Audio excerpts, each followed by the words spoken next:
Chapter 1. Captain Pike. It was a dark and quiet night near the port, where all of the pirate ships stay before they sail. There were no lights on the street, and the only sounds were the laughing and singing behind the closed door of a bar called the Blue Dolphin. A man wearing a black pirate hat opened the door of the Blue Dolphin. He had a black patch over one eye and a scar on one side of his face.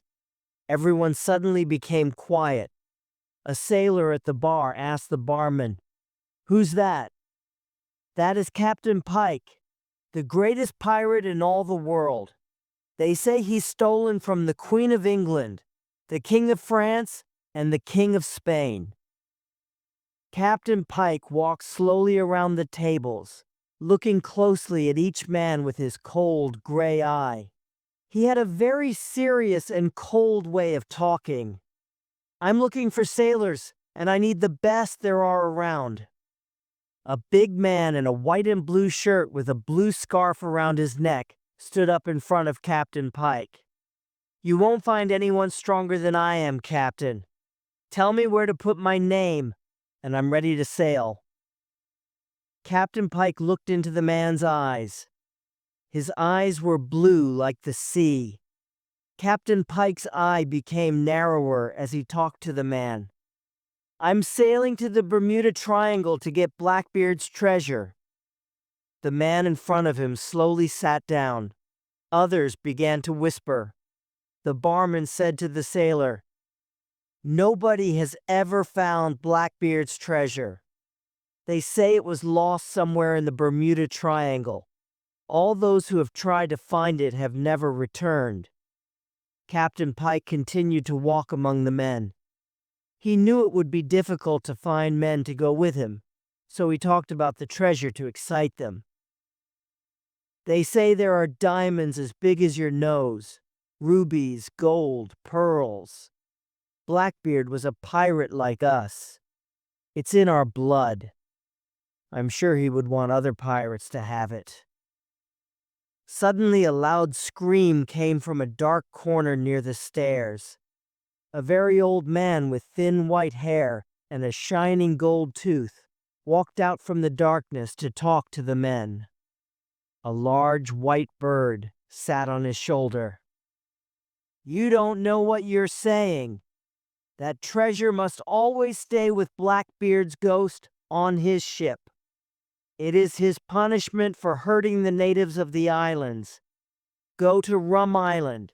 The natives there will tell you the story." Captain Pike looked down at the man, angry because he was trying to start trouble. He wanted to kill the man with his knife, but instead he reached into his coat and took a bag full of gold coins out of his pocket. He put it on one of the tables next to a long white piece of paper he had. "I've got 100 gold coins here.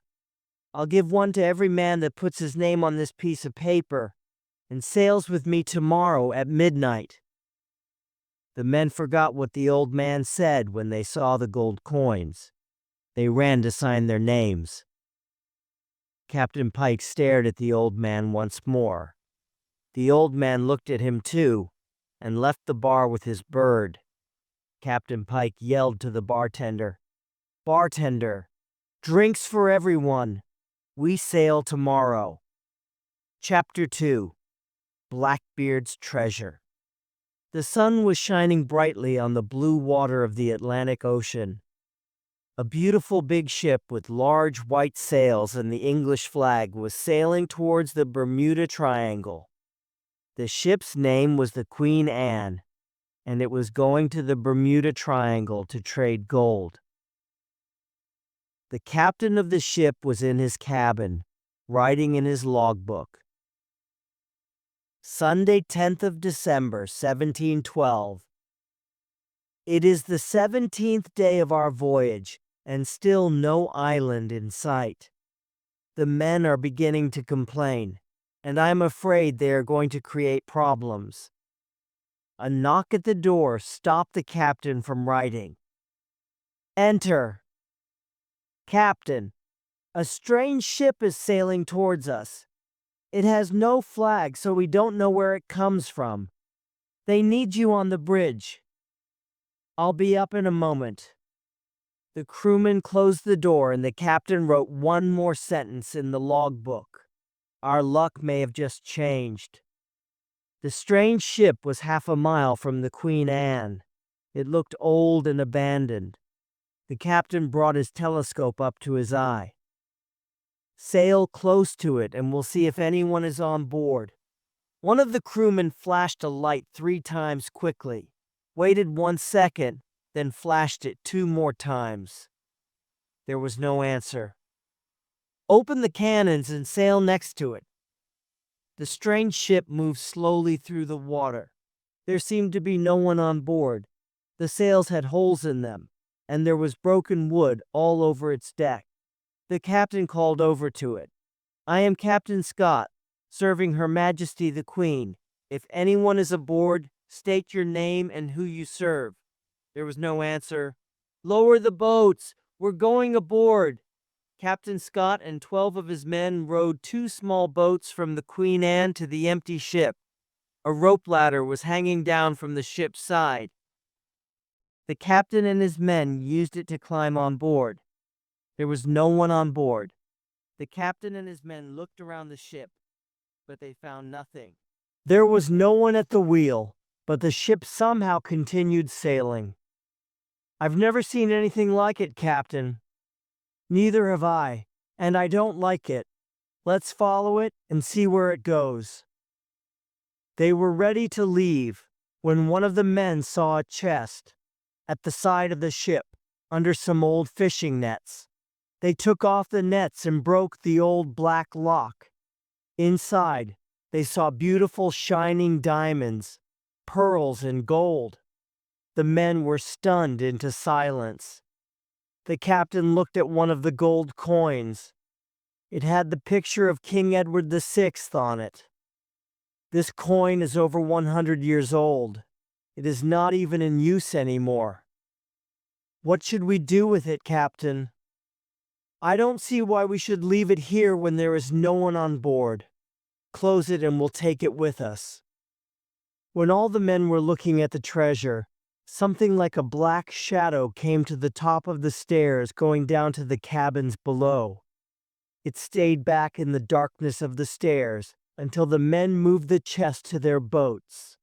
No one could see it, but the shadow was really a ghost that looked like a pirate. He wore a long blue coat and had a shining silver sword at his side. He had a red scarf around his head and a long, thick black beard. He followed the men to their boat and sat on top of the chest. No one could see him, but it was Blackbeard, and the treasure was his to watch. Chapter 3. The Queen Anne. All the men of the Queen Anne were waiting on deck when Captain Scott returned. One of them yelled to the boats after he saw the chest. "What have you brought us there, Captain?" Another man answered, "It's gold and rubies and diamonds." The captain didn't want the men to get too excited because he didn't know if he should keep the treasure. "That's enough. I want that treasure taken below with our own gold until I decide what we'll do with it." 2 men carried the chest below with Blackbeard still on top of it. A man named Stubbs spoke to the captain about the treasure. "Will we give a little of it to each of the men for the long journey?" "I don't know. I've got a strange feeling about that treasure, but I'm not sure why. I think it's better to leave it alone for a while." "But Captain, we've been sailing for 17 days and we still haven't seen an island. The men need some encouragement." "The men shall carry out their duties and be happy with that. They will get exactly what I promised them." The 2 men who carried Blackbeard and his treasure below put the chest down to wait for the captain. One of the men, Smith, sat on the chest to tie his shoe. The other was standing, smoking a pipe. Blackbeard stood and watched the men with a smile on his face. He knew they couldn't see him, so he knocked Smith's hat off his head. Smith thought the other man did it. "What do you think you're doing? What are you talking about? You knocked my hat off. You're crazy. I was standing here smoking my pipe." The men were about to fight when Captain Scott walked down the stairs. "What's going on down here?" "Nothing, Captain." The captain opened the lock on the door. "Put it inside next to the Queen's gold." The Queen's gold was in a chest the same size as Blackbeard's treasure, but it looked new. The wood was clean, and the lock on it was gold. Blackbeard's chest was old and gray. Blackbeard watched the men put the chest down. Smith stayed behind when the other man left. He opened Blackbeard's chest, took out some of the treasure, and put it in his trouser pocket. "Smith, what are you doing in there?" "Coming, Captain." Blackbeard followed Smith out as the captain locked the door. Chapter 4. Blackbeard's True Love. The men on Captain Pike's ship were very different from the British sailors of the Queen Anne. They played cards all night, and if they lost, they fought with each other. They were only sailing to the Bermuda Triangle to find Blackbeard's treasure and steal anything else they could. Their ship looked like the Queen Anne, except for the flag flying above the sails. It was black, with a white skull and crossbones on it. This was the mark of the pirates. Some of the men were about to throw a man into the sea for cheating at cards when Captain Pike stopped them. "What's going on here? Are you trying to kill each other before we find the gold?" "This one was trying to cheat us at cards. We can't have that, can we?" "That we can't, my friend. But we're waiting for a treasure much bigger than the one you play cards for. Put him in the stocks for a day and let him think about things there." The stocks were 2 pieces of wood with 3 round holes in them. The men placed the prisoner's head and hands in the holes. Then they lowered the top and they locked him inside. He had to stand up the whole time.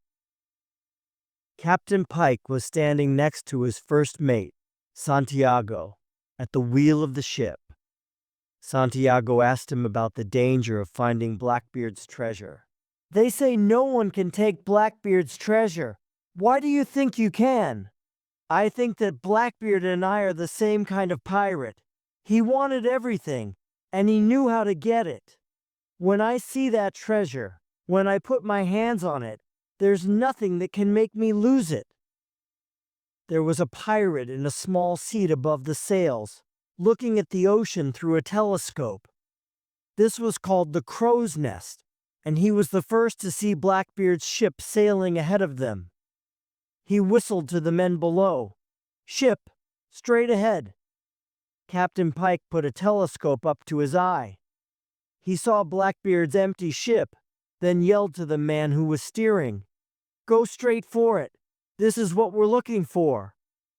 Captain Pike and some of his men went aboard the empty ship, but they couldn't find any treasure. Santiago thought they made a mistake. Maybe this isn't Blackbeard's ship. It could be a ship lost at sea. There's only one way to find out.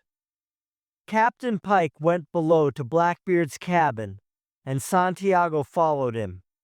It was dark, and the captain had to light a candle. He walked with the candle to one of the cabin walls, where there was a round, old picture of a woman. She was a beautiful dark woman with large, dark, round eyes. Her black hair was tied at the back of her head, and she had a gold necklace with a round green stone around her neck. "Who is it, Captain?" "It's a woman who was once the queen of one of these islands. They say Blackbeard was in love with her. They say she was the reason for his death. He came here to marry her and give her all of the jewels he had. No one ever saw him again, and no one's ever found the treasure. This must be his ship." They went upstairs, and Captain Pike told his men to begin taking up the boards on deck to see if the treasure was hidden and where. While the men were doing this, Pike saw a clear rectangular spot left by the chest after Captain Scott took it. The whole deck was gray and dirty, except for this one spot where the chest was for so many years. "Stop!" The men stopped searching and looked at Captain Pike. He raised his hand in the air and looked at the clean spot on the deck. "Someone has been here before us." Chapter 5. The Wrong Chest. The Queen Anne sailed for a few more days, but it couldn't find the Bermuda Triangle. The men were getting angry. Captain Scott heard more and more talk about the treasure, so he decided to call the men and speak to them. "I know that a lot of you want to see these islands. I want you to know that you will be handsomely paid for this long voyage. Wait a little longer and you will be rewarded." Blackbeard's ghost was walking behind the men as the captain talked. Smith, the man who stole some of Blackbeard's treasure, was standing in the front where Captain Scott could see him. He still had the jewels in his pocket, and Blackbeard knew this. Because no one could see him, he put his hand in Smith's pocket and threw the jewels on the deck in front of Smith. The others thought Smith dropped something, but when they saw the beautiful diamonds and the gold necklace, they looked at Smith to see what he would say. "Captain, I don't know how they got there. It was him that put them there." He pointed at a man. He was the man who had helped him carry the chest aboard. "You're a liar!" They began to fight, and the other men joined in. Some of them wanted to stop the fight, but others tried to take the jewels from the deck. The captain quickly took the jewels before anyone else could. The men didn't stop fighting with each other until they heard the man in the crow's nest shout, "Ship!" They looked and saw the black flag above the sails of a ship coming towards them, but they didn't know it was Captain Pike. Captain Scott looked through his telescope, then called to the men, "Enemy ship approaching! Open the cannons! Prepare to fight!" The men were running to different parts of the ship when Captain Pike's ship fired a cannon. A loud boom was heard, but the cannonball missed and landed in the water, making a big splash next to the Queen Anne. Another cannon was fired. This one hit one of the Queen Anne's sails. The Queen Anne fired back, and the battle began. It was a fierce battle.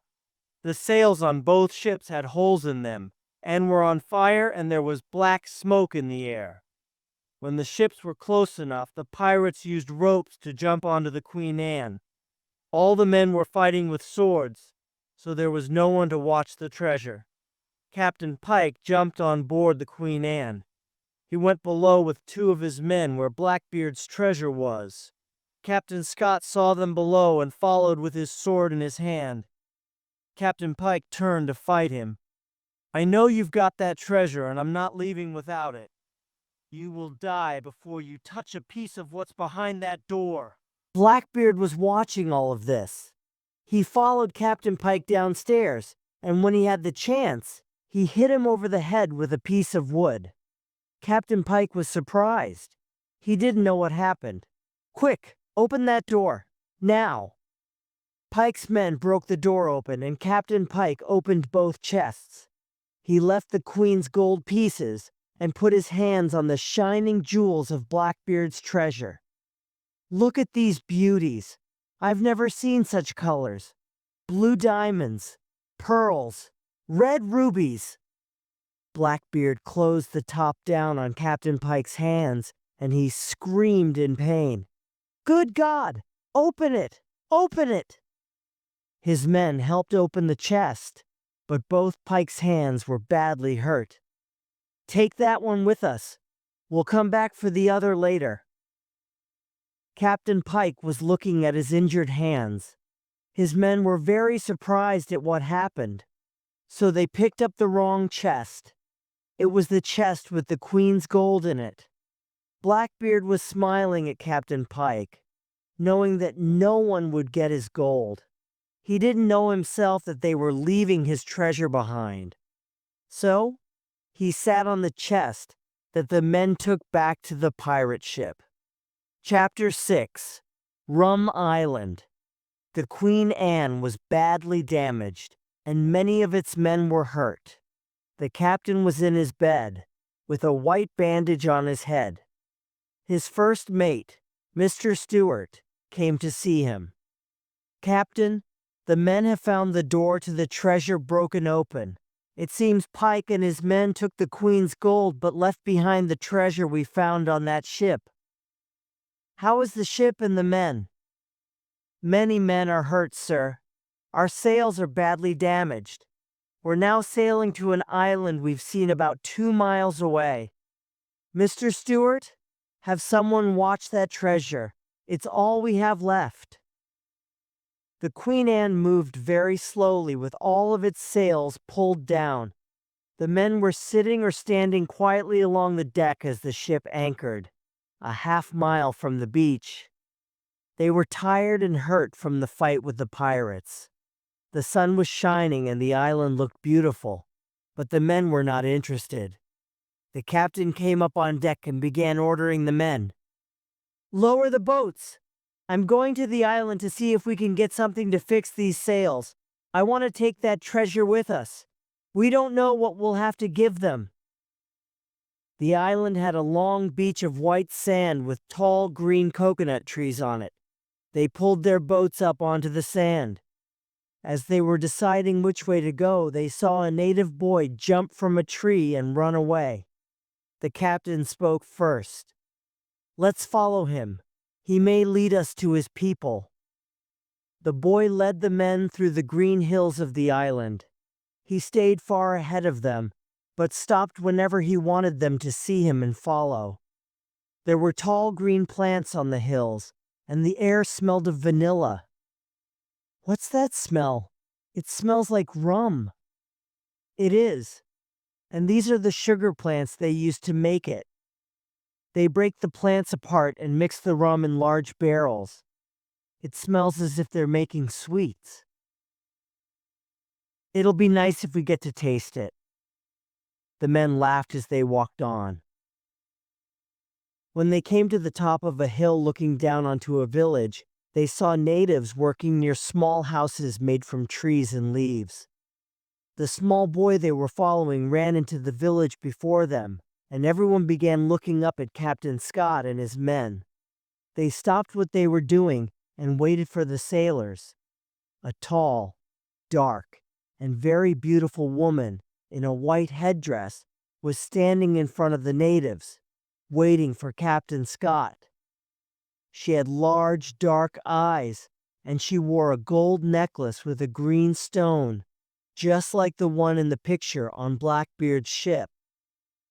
Her name was Queen Aliana, and she was the Queen of Rum Island. The sailors put Blackbeard's treasure down behind Captain Scott when he went to meet the Queen. "I am Captain Scott of the Queen Anne from England. We've come here to trade our gold for anything you may have to offer. But we also have a problem. Our ship is badly damaged. We need to fix our sails." "Welcome, Captain. I am Queen Aliana, and this is Rum Island. Come and sit with us, and show us what you have brought." The sailors sat in a circle around the treasure chest. Captain Scott sat next to Queen Aliana, and all the men were offered a cup of the island's rum. When Captain Scott opened the chest and showed the Queen the shining treasure of jewels and gold, her eyes widened and she stood up. "Where did you get that?" "It's not really ours. It's something we found on an empty ship at sea. Our gold. Take it away. We do not want it here. It is cursed. The man who owns it must have it back. You must take it back to where you found it." The Queen waved her hand. All of the natives left and went inside their houses, leaving Captain Scott and his men alone. Chapter 7. Queen Hanzani's Story. Captain Scott did not understand what Queen Aliana was saying. He asked Mr. Stewart, "What do you think the Queen meant by saying that the treasure was cursed?" "Sir, these islanders have a lot of strange beliefs. I think we should listen to what they say and leave the island." "But we can't leave without new sails. Surely they can help us there. What do you suggest we do?" "I'm going to have a talk with her. You go and look after the men." The captain knocked on Queen Aliana's door, then opened it. The queen was sitting in a large chair with her eyes closed. She opened them when the captain spoke. "Excuse me, Queen Aliana, but I would like to talk to you." She did not say anything. "I don't know why that treasure made you so angry, but our ship—" The queen raised her hand to stop the captain from talking. She stood up and walked to one of the walls of the room. She took a picture from it. It was a picture of the same woman in Blackbeard's cabin. Without her headpiece on, Queen Aliana looked exactly like her. She gave the picture to Captain Scott to look at. "It's a beautiful picture of you." "It's not me, Captain. It's my great-grandmother, Queen Hanzani. She was once the queen of this island and of all the islands in the Bermuda Triangle. She was a great and kind woman, but she died sadly at a young age from a broken heart." "Was her husband killed by one of our enemies?" "We had no enemies at that time except for the pirates who came to steal from us. The man she loved and married left these islands and changed into an evil person." "Does this have something to do with you not wanting the treasure we showed you?" "Captain, sit down, and I will tell you a story." The captain sat in a chair opposite the queen. Her large, soft eyes made him feel very relaxed. He sat back in his chair and listened to her story. He saw everything as if it was all happening right there in front of him. "When my great-grandmother was 16, she and a boy her age promised to love each other forever. So they married, and sometime later that boy left the island. He said he was going to sail around the world and bring back all of the things which would make their life together perfect and happy. While he was gone, pirates attacked the island. They killed Queen Hanzani's parents and stole everything they had. Many people died because they had no food. Queen Hanzani found a way to make rum from the sugar plants so they could trade it with others for food. She made the island strong, and soon all of the people from all of the islands in this triangle began working together so that the pirates would never do such a thing again. Everyone knew the queen did this so her true love would have a home to return to. Each morning she would walk along the beach to see if his ship was coming, and each morning she returned a little bit more sad. When he finally returned, it was awful. He returned as a pirate with a chest full of stolen treasure.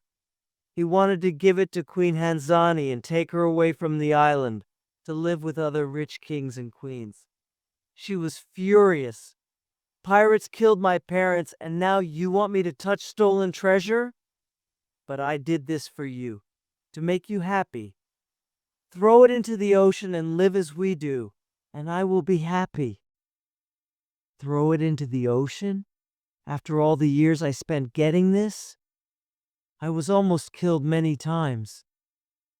If this treasure means more to you than I do, you keep your treasure." The queen left him, and in anger he sailed from the island. There was a terrible storm. We call it the storm with the large face. The clouds were so large that they looked like the face of a man blowing onto the sea. The pirate ship was destroyed, and now a ghost ship travels these waters with Blackbeard's ghost on it. Watching the treasure he thought more important than love. My great-grandmother died in her sleep that same night. I wear this necklace to remember her. The pirate's ghost and his treasure are there to remind him, and anyone else who tries to take what is not theirs, that they will never be happy. You have that treasure, Captain, and you must take it from this island and put it back on that empty ship.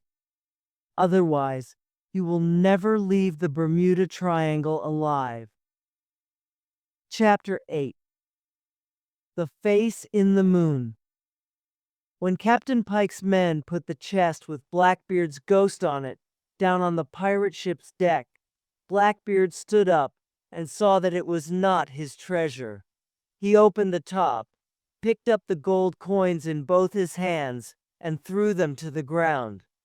The pirates could not see Blackbeard. They only saw the chest open itself, and the gold coins flying in the air and falling to the ground by themselves. The gold, Captain! It was flying in the air. Who opened that chest? The treasure! Where is the treasure?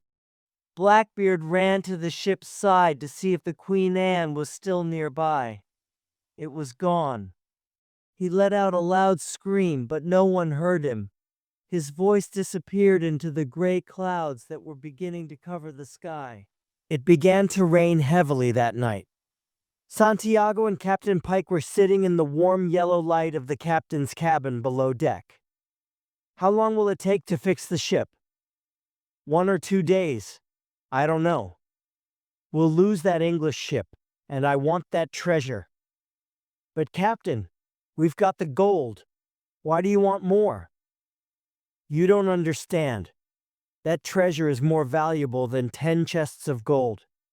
It has some magic in it. There is a story behind it, and I think the man who has it is going to feel he has everything. Blackbeard was alone at the front of the ship, looking out at the dark sea. Everything around him was wet. The men had gone below deck for the night. Slowly, the rain stopped and the clouds moved away. A full, shining silver moon appeared, lighting the sea in front of him. Blackbeard looked into its round face for a long time. It looked like a round ball turning and turning. Then he thought it was more like a circle cut from a piece of paper. Suddenly, a face appeared in it. It was the face of Queen Hanzani. She closed, then opened her big brown eyes slowly. She was smiling at Blackbeard.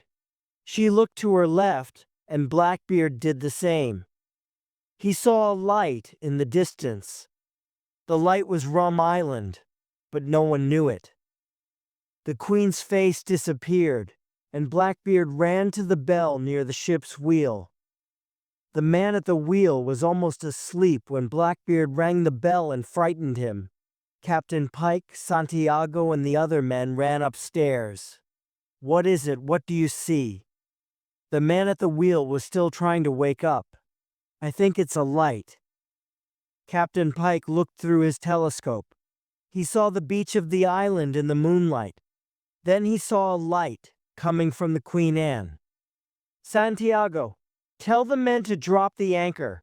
We've found the treasure, and this time we're not going to lose it." Chapter 9. The Circle of Fire. The clouds came again to cover the light of the moon. The sea was dark. None of the British sailors heard the pirates rowing their boats towards the Queen Anne. Captain Pike and his men climbed the ship's side and surprised the sailors on deck. They attacked the sailors with knives, and Captain Pike went below deck. He kicked open the door to the treasure, but he saw that it was gone. Gone? Where is it? He ran back upstairs and threatened one of the sailors with a knife. "Where's that treasure you had down there? Talk, or I'll kill you right here." The captain took it to the island to trade with the natives. We needed something to fix our sails. The pirates left the Queen Anne and rowed towards Rum Island. Captain Scott and his men were preparing to leave the island. They had what they needed to fix the sails, and they were saying goodbye to Queen Aliana and her people. Torches were lit all around the village, and everyone was having one last cup of rum. "Queen Aliana, I hope you and your people will live long lives." Everyone raised their cup, but before they could drink, one of the natives came running through the village. "Pirate ship! Pirate ship!" The natives all dropped their cups and began running to their huts. The queen looked at Captain Scott. "You see, the treasure is cursed. Wherever it goes, bad luck follows. We have enough men here to fight these pirates. We won't let them destroy your island. We have a lot of experience fighting such men, but you can help by letting us use that treasure. Don't worry, you'll get it all back in the end." The natives kept their rum in wooden barrels near a small lake next to the village.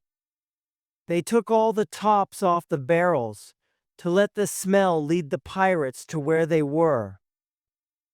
When the pirates arrived, they saw Blackbeard's treasure chest in the middle of a large circle of sugar plant leaves. Queen Aliana was standing outside the circle, holding a torch. Captain Pike saw the chest first. "There it is. Take it." "I wouldn't if I were you. You can't come here and take whatever you want." "Who are you? I'll do what I want." Captain Pike and some of his men walked over the sugar leaves towards the treasure. The leaves had rum on them, and Queen Aliana set them on fire with her torch. The pirates and the treasure were in the middle of a circle of fire, unable to move. "You see, Captain, your eye for treasure has kept you from seeing what you should see. It's always the same with such men." Captain Scott, his men and the natives came out from behind the trees and houses to fight the pirates. They put out the fire, and Captain Pike, with his 6 pirates standing next to the treasure, took out his sword. "I'll fight to the death for this treasure. No one will have it if I can't." He and Captain Scott fought while the others watched. "You won't kill me, Captain." Their swords were locked together and they were looking at each other fiercely. Captain Pike reached for a knife in his belt. "Watch out, Captain! He's got a knife!" Captain Scott saw Pike's eye grow wider. Then he fell back. A knife with blood on it was in the air. No one could see that Blackbeard's ghost held it. Chapter 10. Blackbeard's Peace. Blackbeard dropped the knife to the ground. "Look, the knife. It moved by itself. It's the curse of the treasure. It's a message from Blackbeard."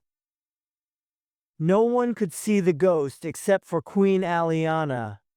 She had her great-grandmother's eyes, and those eyes would always be able to see him. She walked towards him, away from the other men, who were preparing to take the pirates to the Queen Anne as prisoners. "When you return to this island, you always bring unhappiness to a woman's heart. First it was my great-grandmother's, and now it is mine. Have you thought of this in all those years while watching that treasure? How could I forget? I can never die and be peaceful. I always remember what I did by looking at that treasure. But you can do something good now.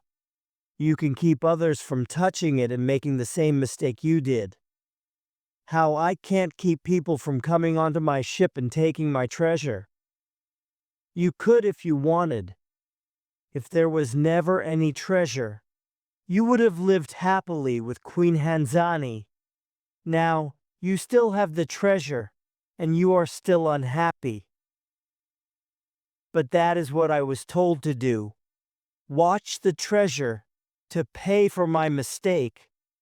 Have you ever thought of what it is that will end this punishment and let you die in peace? Blackbeard had no answer. He was quiet. Captain Scott came to say goodbye to Queen Aliana. Your Highness, we are ready to leave your island.